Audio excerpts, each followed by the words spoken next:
Hello, everyone. Solomon Wilcots here. Welcome to the Bleav in Bengals show.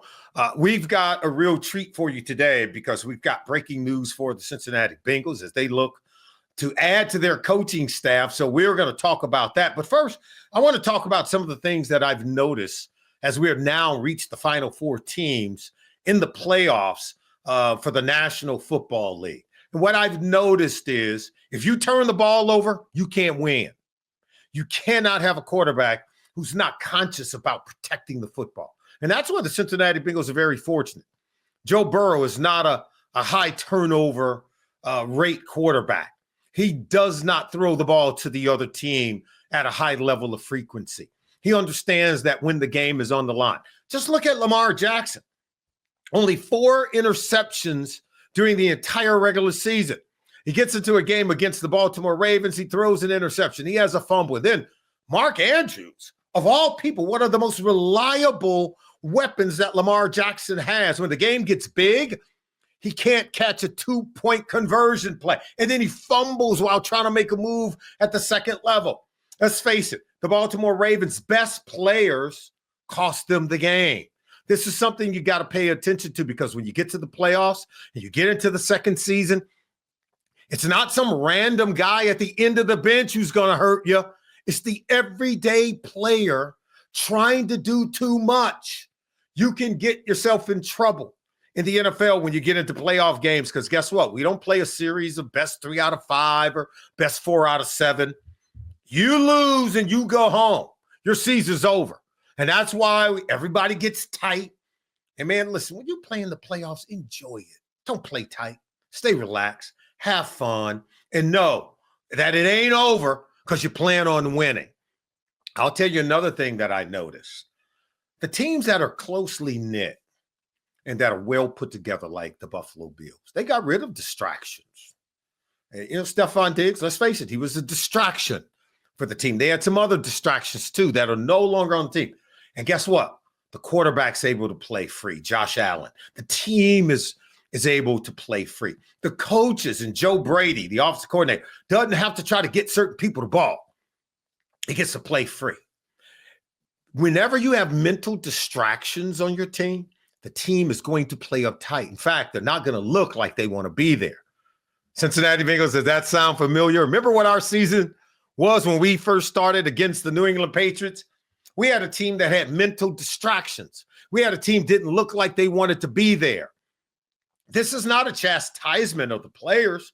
I think players were distracted. You know what they were distracted by? Wondering, are we going to get Jamar signed? Is T. Higgins this the last time we're going to play with him? That has hung over these players' head all season long. You say, well, what's the big deal? Because that's not just their teammate. They're family members. These guys are bonded in a way where that's what you want from your players. That's what you want from your teammates. You want to be able to bond. And when they do bond, their game is lifted to another level because they play hard for one another. But when the organization puts them in a precarious position where they are uncertain about their future with the team, it adds a distraction that is so unnecessary that it takes energy and focus away from the task at hand, from going out and beating the New England Patriots week 1 in a home game at Paycor Stadium.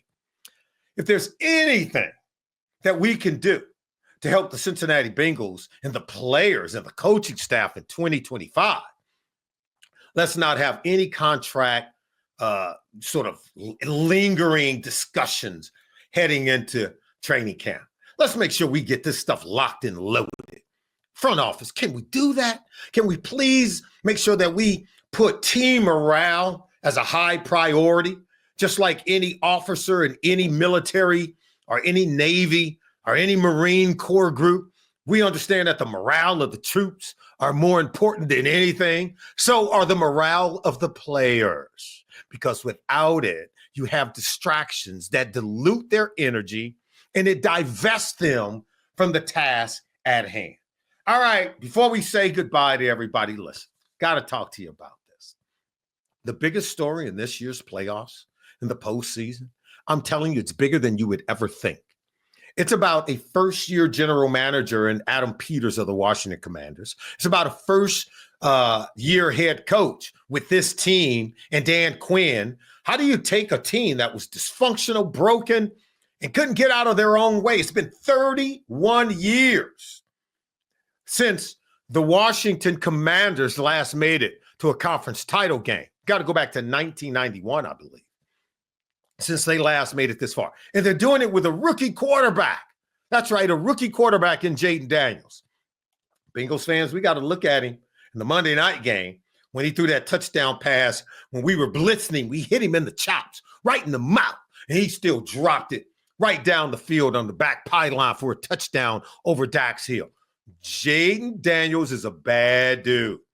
And not only as a passer, as a runner, as a dual threat quarterback who's got ice water in his veins. He is resetting the expectations of what teams expect from a first-year quarterback. Never before have we had a rookie quarterback take their team to the Super Bowl. We've had them get this far to the championship game. We haven't had a rookie quarterback take them to the Super Bowl and win it. That's what Jayden Daniels potentially can get done right now. And if he does it, I'm telling you right now, it's going to put a lot of pressure on a lot of teams drafted quarterbacks, because those rookie quarterbacks are what? Going to be expected to pull a Jayden Daniels, to win and win right now.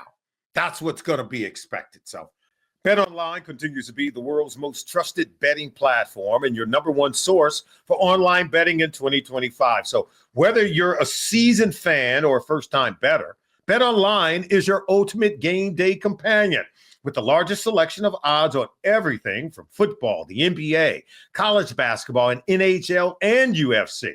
BetOnline is the number one sport betting source for the new year. From touchdowns to three-pointers to hat tricks, BetOnline has you covered on every game, every play, and every win. BetOnline, the game starts here.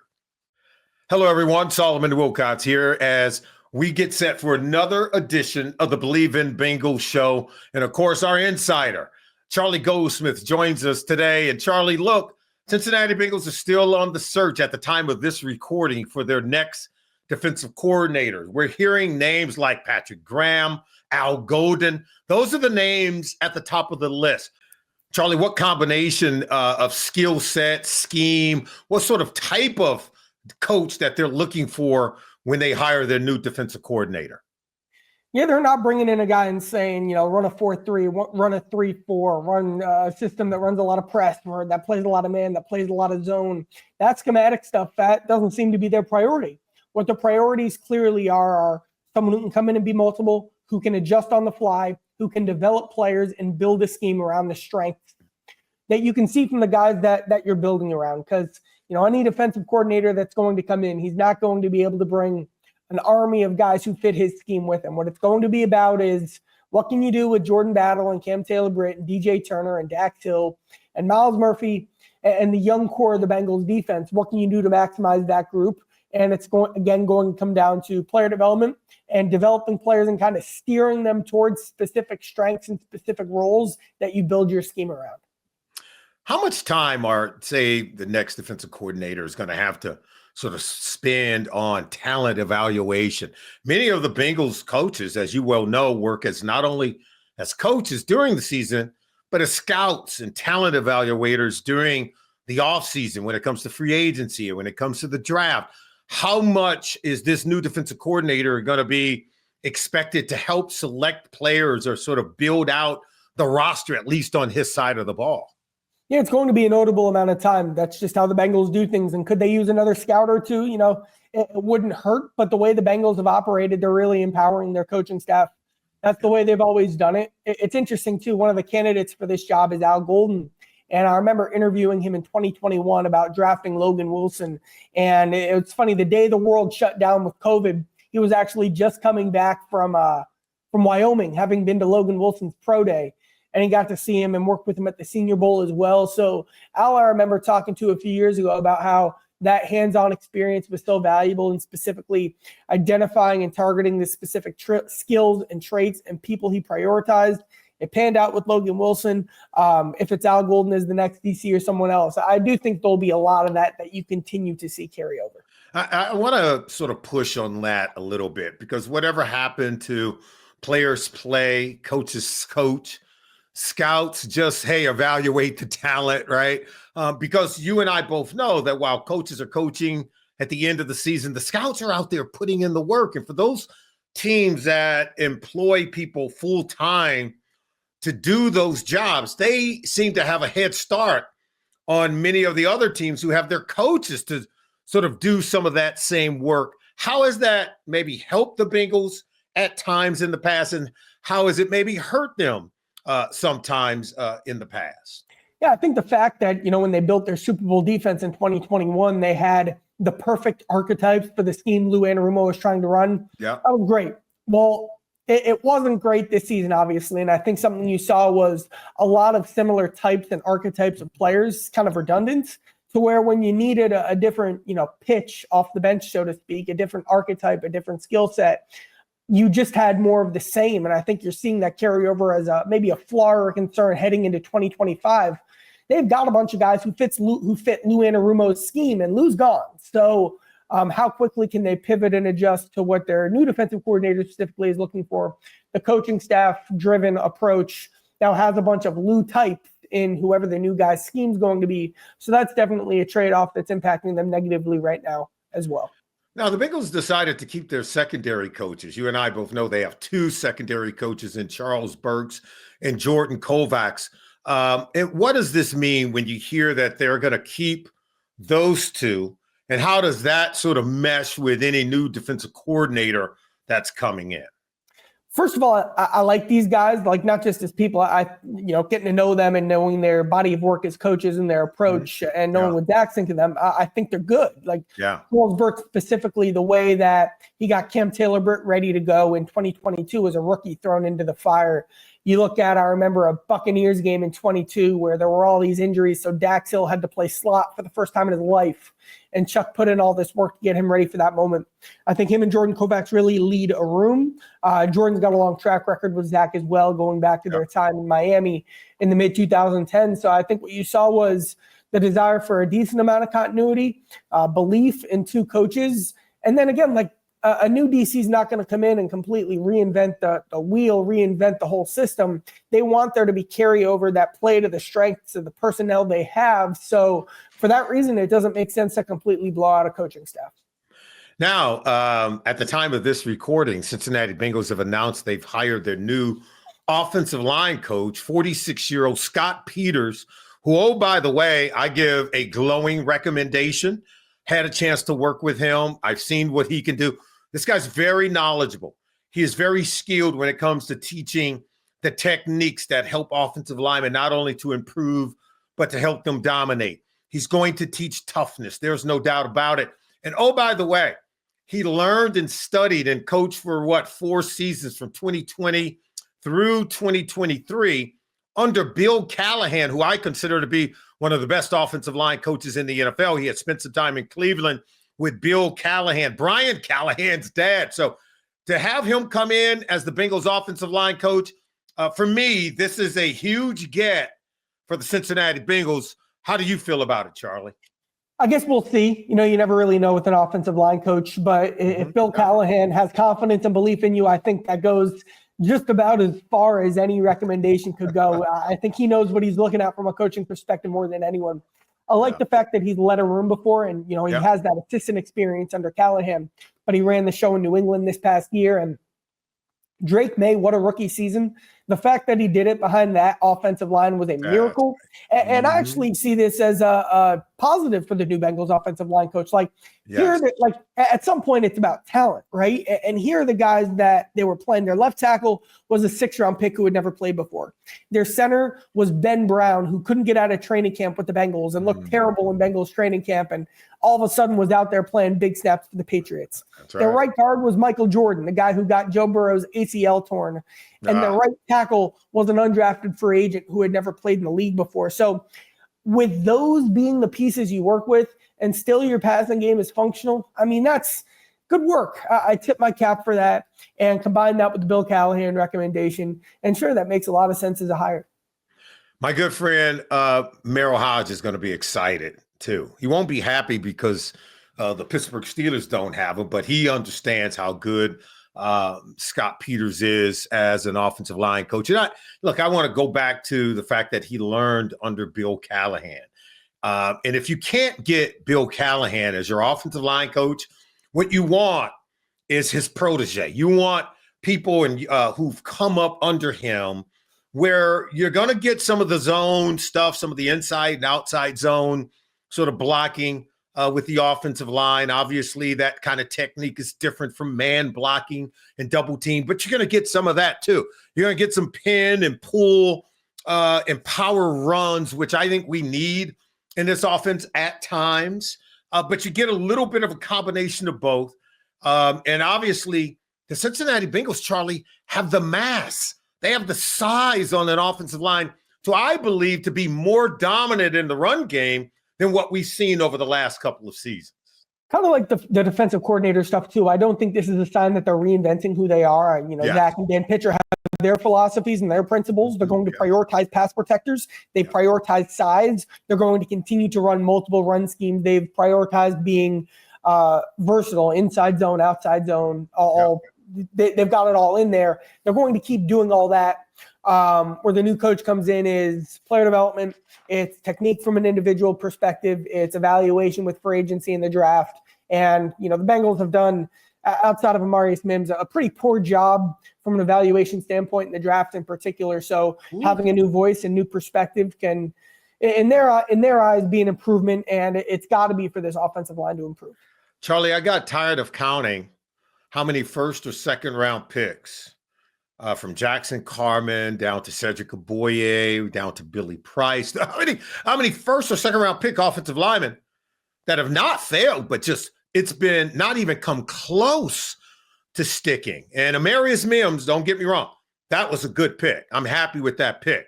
But prior to him, we had several first and second round picks over the last 7 seasons, I believe, that have pretty much washed out. And that has been disappointing. And, the front office isn't changing. The front office hasn't changed. We talked about how involved these coaches will be. So what can change? You can bring in some new voices from a coaching staff perspective who maybe have a different way of looking at things, and they are empowered and they are listened to, and their evaluations are key pieces of the draft and free agency process as well. So those are the new voices. That represents what's changing. And I believe their new assistant offensive line coach has a scouting and an analytics background as well. So again, these can be the new voices that, they'll talk themselves into, all right, this time we're going to get some offensive linemen who are going to pan out. I am torn. I got to be honest with you, because I'm very high on the way that the Bengals, I love Duke Tobin. I think he's great at what he does as a talent evaluator. He is someone, as you well know, who's raised in the business. I mean, he grew up around it. With his dad, with his uncle, as coaches and talent evaluators, former general managers, right, of NFL franchises with the Indianapolis Colts and with the Chicago Bears. But I have just a quotient of me that says, if you're a coach who's trying to win games, right, at the most critical time of the year, while many of the college players are playing, and then as soon as your season's over, now you're going to switch hats, and now you're going to be a scout. When there's already been guys out there scouting these players, there's already been guys out there writing these players and working in them and looking at them. And now we got coaches who are just jumping into it, just jumping into the maelstrom at the time when you really need to have an idea of who these guys are. So you're kind of playing catch up if you're a coach who's also working as a scout when your regular season is over. And I just don't think that's the way to optimize one's ability to be a talent evaluator. That you got to live in that space. You got to live in it all year round, every single day. And I know that's what Duke Tobin and his staff members are doing. But when you then add the coaches to his staff, who's been trying to win games, by the way, right? And now they're late comers to the process. I think that's where you and I both know, you can see where there could be some deficiencies. And I've already pointed out where that's come back to bite us with the offensive line. Yeah, I mean, it's funny how it's kind of a different feel at each position. It's worked historically at wide receiver and tight end for them over the years. Until recently, they've been pretty good on the defensive line. They've always had a very nice track record at corner. But then you look at what they've done at safety recently. The offensive line has been very poor. So it's a front office with specific strengths and weaknesses where, again, when you look at where opportunities where they could change, well, they brought in Trey Brown, who's been a new voice in that scouting department. There have been some shuffling around in terms of titles and roles, maybe about like 4 or 5 years ago. But then again, certainly you have to do different things when these are the results you're getting. It looks great when, it's 2019 through 2021 and you're drafting Logan Wilson and T. Higgins and Joe Burrow and Jamar Chase. But then when you have a run like the Bengals have had recently, now it's definitely a point of, your defensive coordinator just got fired. Like your coach, you got to win. Like this is definitely a point of introspection and reflection of how can you optimize this process, because the last 3 years for sure haven't been what you've needed.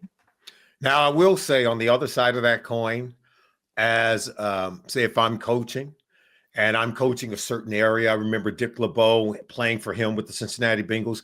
He was a guy that played in this league as a defensive back for 14 seasons with the Detroit Lions, had a Hall of Fame career as a player. He had a keen understanding of what he wanted from defensive backs and from defensive players.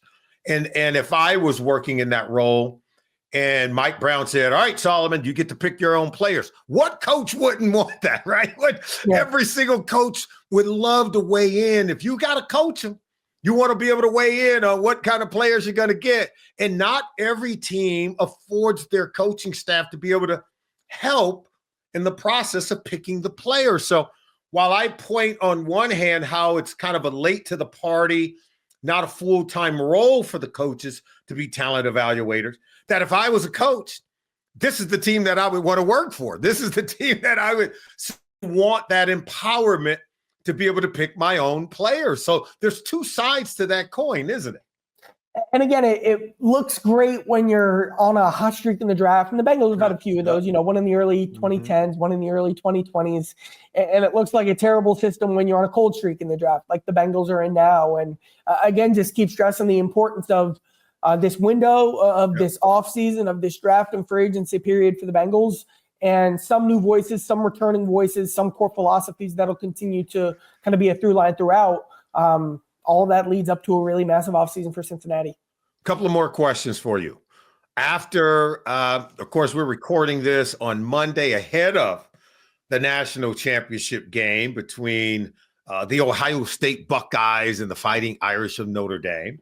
But when that game is concluded, how likely is it that the Fighting Irish defensive coordinator, Al Golden, will be named the Cincinnati Bengals' next defensive coordinator, according to Charlie Goldsmith? Yeah, well, clearly in this search, they've been waiting for something to happen, and it seems like that something in that timing leads up to the national championship game. And, the thought process tracks as well as terms of why Al would be a candidate. That really fits. Zach is a guy. I mean, just, look at like we were talking about, the new offensive line coach and the Bill Callahan recommendation. Yeah. The fact that Zach hired Lou in 2019, someone he'd work with. The fact that he hired Brian Callahan in 2019, someone who he had as strong of a connection with through football as anyone. Zach very much prioritizes relationships and trust and empowerment with people he has those connections with. Al checks that box. Al checks the player development box in terms of what he's done with young pieces and getting them up to speed, running a complex system early in their college careers. Al checks that box as well. He checks the box we were talking about earlier, the versatility, multiple schemes, yes. Familiar in a lot of different areas. Al checks a lot of those boxes in terms of what Zach would prioritize in a defensive coordinator. All I have to say, if we bring Al Golden on to be the Cincinnati Bengals' next defensive coordinator, he's got to do us a huge favor.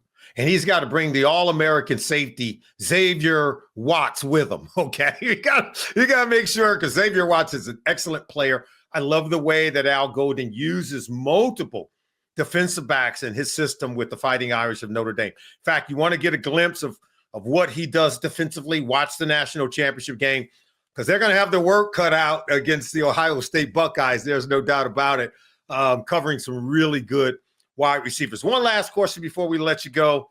Charlie, as you watch the divisional round of the playoffs in the National Football League, is there any trend? Is there any one coach, one team, one player, or anything that kind of stood out as a trend that we ought to be looking at as maybe something that we can use as a measurable for how to win in today's NFL?